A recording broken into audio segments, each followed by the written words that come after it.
मंच आपके पास था, माइक आपके पास था, जितना मन करे प्रधानमंत्री को गड़ियाइए। सुबह से शाम तक यही तो करते हैं, भाजपा को गड़ियाइए, मुझे गड़ियाइए, देश के साथ ना करिए।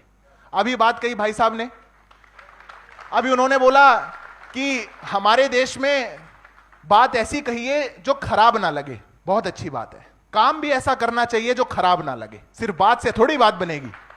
जब सत्ता आपके पास थी, विपक्ष में बैठ करके तो कहना सब कुछ बहुत आसान है। जब सत्ता आपके पास थी, आपने क्या करा? एक उदाहरण देता हूं, पार्टी का नाम नहीं लूंगा, मैं शर्तिया कह सकता हूं, जितने आदमी बैठे हैं सब समझ जाएंगे। उत्तर प्रदेश के अंदर दंगे हुए और सरकार ने डिसाइड कर लिया कि मुआवजा एक ही धर्म के लोगों को मिलेगा। कौन सी पार्टी ने किया था? हमने तो नहीं करा। कौन थे वो लोग? देखिए मुस्कुराहट आ गई है चेहरों पे, समझ गए हैं सब। 2011 में सुप्रीम कोर्ट को कहना पड़ा कि आप कैसी सांप्रदायिक सरकार चला रहे हैं कि दंगों के आरोपी एक विक्टिम्स का कॉम्पनसेशन एक धर्म विशेष को देंगे। सरकार ने कदम पीछे किए, उन्होंने कहा ठीक है हम सबको देते हैं, माफी मांगते हैं, एफिडेविट दिया सुप्रीम कोर्ट में। एक प्रदेश का मुख्यमंत्री, फिर से पार्टी नहीं बोलूंगा, आप समझ जाएंगे सब, मुस्कुराहट आएगी चेहरे पे। एक प्रदेश का मुख्यमंत्री विधानसभा में खड़े होकर के कहता है कि 6 महीने में जब से हमने सरकार बनाई है 254 दंगे हमारे प्रदेश में हुए, ऑन रिकॉर्ड विधानसभा के पटल में कहा। कौन सा था वो मुख्यमंत्री? क्या इस प्रदेश में बहन बेटियां सुरक्षित थी? स्कूल कॉलेज की बात आज बहुत याद आ रही है। उन आंकड़ों पे तो जितना मर्जी आप चाहिएगा बहस करेंगे। 60,000 करोड़ का बजट था इनका, 1 लाख करोड़ पार हो गया है जब ये सत्ता छोड़ करके गए थे। उत्तर प्रदेश के अंदर, देश के अंदर डबल एजुकेशन का बजट, पर बहन बेटियां स्कूल कॉलेज नहीं जा पाया करती थी। उनकी आबरू पर हाथ डालने वाले गुंडे माफिया सड़कों पे घूमा करते थे और आप जा जाके फतिया पड़ा करते थे। किसके लिए?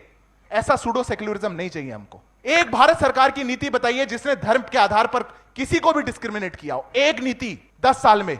अरे भ्रम और झूठ की भी तो कोई उम्र होगी। हम तो पहले दिन से यही सुनते आ रहे हैं, भाजपा आ गई तो देश से को निकाल दिया जाएगा, भाजपा आ गई तो को ऐसा कर दिया जाएगा, ये तो कंसंट्रेशन कैंप में डाल देंगे। क्या हुआ 10 सालों में? क्या हुआ 10 सालों में? उत्तर प्रदेश में दंगे होने बंद हो गए।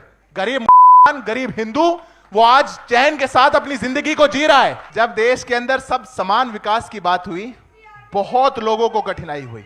आप मुझे एक बात बता दीजिए, ये मैं कैसे मान लूं, और मैं एक युवा हूं, मैं कैसे मान लूं इस बात को कि 14 अप्रैल को भारत सरकार आचार संहिता लगने से 1 सप्ताह पहले वो ये कहते हैं कि लुटियंस दिल्ली की 123 प्रॉपर्टियां एक धर्म विशेष के वक्फ को दे दी जाए। मैं कैसे मान लूं इस बात को?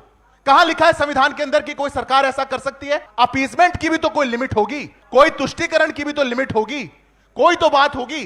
पर जिनको पता है मात्र चुनाव जीतने के कॉन्फिडेंस का, वैसे तो अभी जैसी बातें भाई साहब कह रहे थे, उनने कहा था बड़ा गुरूर था कम हो गया, बड़ा घमंड था कम हो गया। मुझे लगता है आजकल हारने में भी जश्न मनाने लग गए हैं, क्योंकि हमने तो तीसरी बार सरकार बना ली।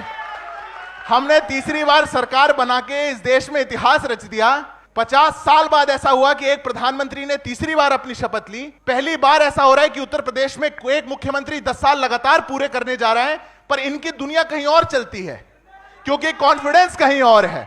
और इनकी जो दुनिया जहां चल रही है, उस कॉन्फिडेंस को लोगों ने बार बार नकारा है। याद रखिएगा, हम 50 साल से सत्ता में नहीं थे, जनता हमको बैठा रही है 10 साल से, 15 साल से। कारण है उसका।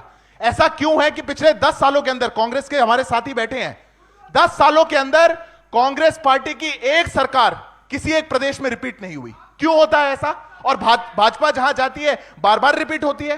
भाजपा जहां जाती है, क्योंकि ये लोग जहां चुन के आ जाते हैं एक बार, जनता इनको वापस देख नहीं सकती। लूट खसोट क्या हुआ हिमाचल में, क्या हो रहा है कर्नाटक में, इकोनॉमिक पॉलिसी उत्तर प्रदेश में याद आ रही है।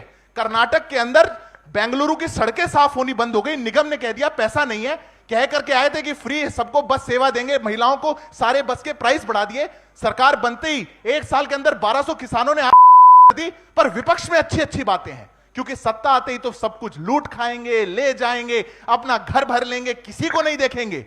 ये जो विचार है, जनता ने इस विचार को हराया है। इसलिए भारतीय जनता पार्टी को इस विकसित भारत के नारे को हमको मजबूत करने का काम किया और हमको वोट दिया है।